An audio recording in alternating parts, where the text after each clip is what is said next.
I'm Dr. Walter Moran, Superintendent of the Eastchester School District. Welcome to Eastchester High School, the flagship school of our district. Opened in 1927, Eastchester High School has seen thousands of students graduate and go on to fulfilling careers in fields such as neuroscience, the arts, the military, education, medicine, law, construction, criminal justice, and many more. A number of successful entrepreneurs and small business owners in our community are proud graduates of Eastchester High School and bear testimony to the fine education that they received. While its history is strong and vibrant, the high school building is aged and in need of updating, renovation, and additional classroom space. Therefore, the Board of Education has proposed that residents be given the opportunity to weigh in on a capital project to renovate and expand Eastchester High School.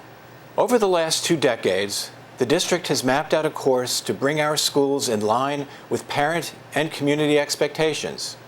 In 1996, the district renovated the now out-of-date high school library media center and upgraded secondary-level science labs, also now outdated. At that time, the high school enrollment was 526. In 1999, a modest technology bond upgraded wiring, cabling, and the district's servers. Some improvements were also made at the elementary schools. At that time, the high school enrollment was 592.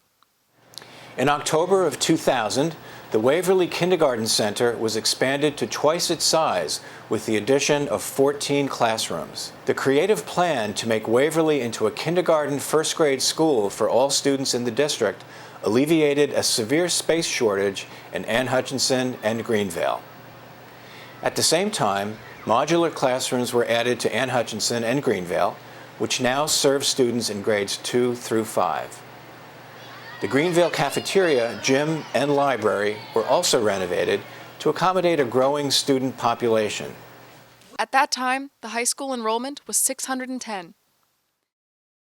By 2014, the middle school renovation and addition project was complete, adding 12 new full-sized classrooms, 3 small group instruction rooms, 2 new science labs and 1 renovated science lab, 2 new computer labs, a renovated technology suite, 4 new student bathrooms, 2 new staff bathrooms, a renovated guidance area, a new psychologist's office, and an enlarged cafeteria.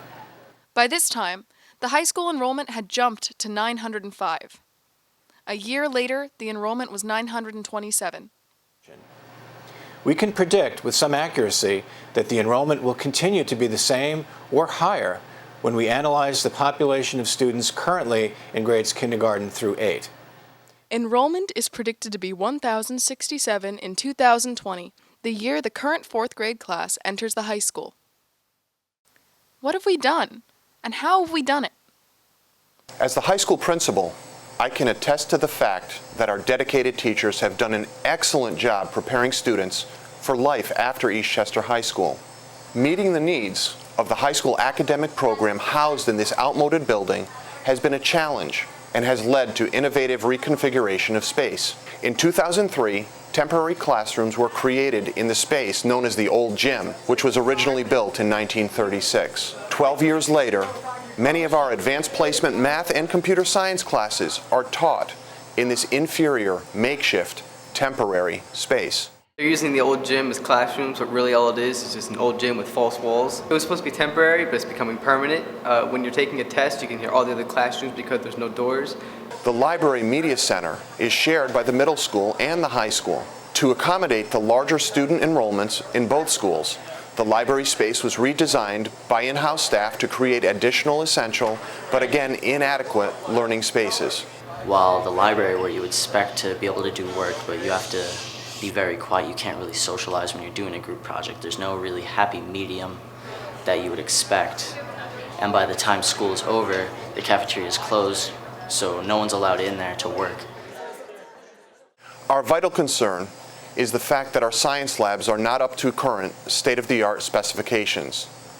Our department could definitely use more lab rooms. We are just simply running out of space. When I came to Eastchester in 1996, about 19 years ago, I was the only physics teacher. I had 2 sections of Regents Physics with about 30 students. We also now have an additional 50 conceptual physics students and added an AP Physics course since that time. The other 2 physics teachers share a room which is just a regular small classroom. To do labs in that room, the students have to work along the small countertops around the perimeter of the room where there are outlets to plug the equipment in. A lot of times, even working in the large physics classroom, I find myself bumping elbows with other students and messing up labs. In my class, there's at least 6 people in the back of the classroom in just a really elongated table, and it doesn't really fit 6 people, but they're crammed back in there. The loss of the old gym space has also had an impact on physical education classes. With enrollment over capacity, this space is sorely needed. So in 1984, our new gym was built to accommodate student enrollment. At that time, we had 2 gyms, our old gym and then our new gym. Since that time, our student enrollment has significantly increased. So when we do have 3 classes per period, we have to utilize this teaching space for units such as yoga, circuit training, first aid, CPR, and many other units that we are not able to accommodate inside the gymnasium. Another space that is sorely in need of a renovation is our weight room. Our weight room was carved out of an old storage closet, which is housed in the back of our boys' locker room. During the summer, we move all the equipment upstairs to the old gym because it's way too cramped. We're all bumping elbows and we don't have enough space to work out in this small area. Well, I wasn't aware that girls were allowed to use the weight room because it's located in the boys' locker room and girls aren't really allowed to go through the boys' locker room. The existing cafeteria, rated to hold 196 students, is not adequately sized nor configured to accommodate all of our students. Currently, the high school runs 4 lunch periods, and even then cannot fit all of our students. Usually my friends want to sit down in the cafeteria and eat food during lunch, but there's not enough room to accommodate all of us, so we have to leave. We can't eat in the hallways, we can't eat in the library. We need either a bigger cafeteria or like a place that's a middle ground for students to hang out, eat food, and enjoy their time. Another area in need of renovation is the auditorium. Theater director John Guardiak knows all too well what the needs are. A lot of great stuff happens in this place. Near professional productions by the High School Players Club, like our most recent show, Shrek. The film festivals. Amazing musical performances by talented vocalists and instrumentalists of all ages. The fabulous, fabulous dancing of Jazzco and middle school Jazzco. The seating has reached a stage where deplorable is a fitting description. The stage suffered severe water damage several years back and now swells and separates with the seasons. Much of our basic theater lighting is now well over 40 years old and burns thousands of watts at a time when energy efficiency is a watchword. And finally, the painting needs a real facelift. From paper and ink to pixels and screens. So, what do we want? Simply, we want high school students to experience the kind of up-to-date facilities that are essential for continuation of the high-caliber education our students deserve and require. The district has concluded a 5-year process of research, enrollment analysis, and cost analysis that has led to the approval of a draft plan by the Board of Education Facilities Committee. Members of the committee, including board members, administrators, school architects, and several residents of the community who have children in our schools and are also experienced in the field of construction. I truly believe that what the architects and the school administration are proposing fulfills the basic needs of the school and the population of Eastchester. The parents whose children are in grade school and below will be happy to have an environment that is conducive to learning. While the request for this financial commitment is to expand and renovate a building that is almost 90 years old, it is much more than that. It is the investment in our children's education and ultimate future. This investment will provide them with the knowledge and resources to chart their own course in life.